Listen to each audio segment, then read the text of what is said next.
Hey everybody, what is going on? I hope you guys are all doing well, and welcome to another tutorial video. In this video, I'll be explaining to you guys how you can view secret conversations with your friends on Messenger. So let's get right into it. Now, secret conversations are an end-to-end encrypted chat that you have with your friends, and they will show up as a completely separate chat bubble once you get into the chats menu. But let me just demonstrate what it looks like. For example, if I go into chat with my friend, as you can see, it's completely empty. If I go to for some reason it's not showing up to me, but over there you will see similarly, as you can see, it's the same for all chats from my end. I don't know why, but if I it's probably because my friend hasn't responded or we haven't chatted from this test account. But you will see either a end-to-end encrypted chat function, which already means that your conversation is a secret conversation and you do not need to change it to a different chat.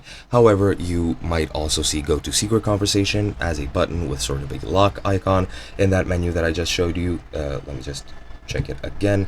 Let me go into the chat. You'll see either end-to-end encrypted here under privacy and support, or you'll see go to secret conversation. You just want to click on that, and if it says go to secret conversation, you'll go to that encrypted chat, and it will say to you that it is end-to-end encrypted. And if you click on end-to-end encrypted chat, if you are already in a secret conversation, you will see the encryption keys for both devices, which I think are 40-digit keys, which are used to encrypt your chats.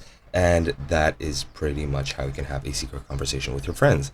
It is literally nothing more special than just an end-to-end encrypted chat, which is basically the standard for apps such as Telegram or WhatsApp, but you have the option to do that on Messenger as well. That's pretty much it. Hope you guys enjoyed, and I'll be seeing you guys in another video.